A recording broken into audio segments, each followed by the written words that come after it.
Bonjour à tous. Paracha de cette semaine, la paracha Shmini. C'est la paracha dans laquelle nous apprenons les lois de Kashrut.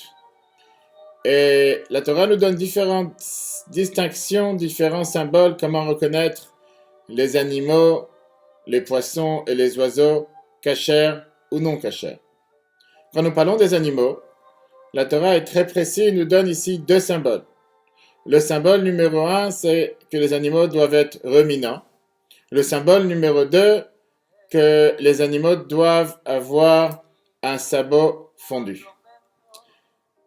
Quel est l'enseignement pour nous dans la vie de tous les jours? À quoi sert un sabot pour un animal? Pour justement séparer son pied de la terre, afin qu'il ne se blesse pas, qu'il ne trébuche pas, et qu'il y ait une certaine séparation entre la terre et l'animal. En ce qui nous concerne, la Torah nous demande que même les forces les plus basses de l'être doivent être en séparation des choses grossières, terrestres, matérielles, avoir une certaine hauteur, ne pas être totalement empêtré et imprégné des choses matérielles et grossières. Quant au fait que le sabot devait être un sabot fondu, cette fente nous rappelle comme quoi nous devons toujours savoir faire cette distinction entre le bien et le mal, entre les choses positives et les choses négatives. De là la raison pourquoi le premier symbole d'un animal kasher, il devait avoir un sabot fondu.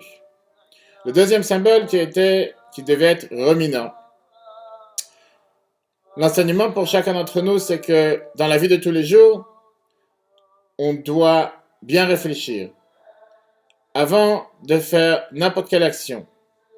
Tout d'abord, est-ce que cette action doit être vraiment mise en application? Et le deuxième point, si oui, comment la faire pour faire en sorte qu'elle soit apte, digne à la volonté de ce que Dieu recherche dans chacun d'entre nous. De là la raison pourquoi un animal kasher devait avoir comme deuxième symbole être ruminant. Bien réfléchir, bien méditer avant de passer à l'action, et une fois qu'on a décidé de passer à l'action, réfléchir comment le faire et le faire de la meilleure manière. Enfin, quand nous parlons des oiseaux, bien sûr que la Torah nous donne aussi différents symboles pour savoir quel oiseau était kasher, lequel n'était pas kasher. Mais la Torah ici rajoute qu'il y avait à part ces symboles aussi le devoir d'avoir la masoret, qui veut dire la tradition.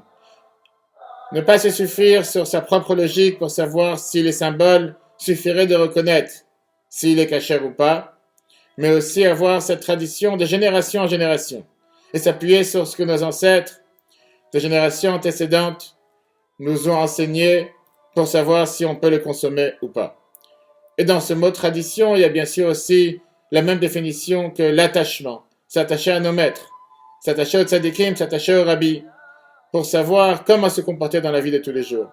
À ce moment-là, nous pouvons être sûrs et garantis que nous consommons des animaux kashers et dans la vie spirituelle, que nous sommes purs et dignes et avançons dans le chemin tracé par Dieu pour chacun d'entre nous, afin de faire de ce monde un monde meilleur jusqu'à très prochainement la venue de Mashiach. Shabbat Shalom à tous.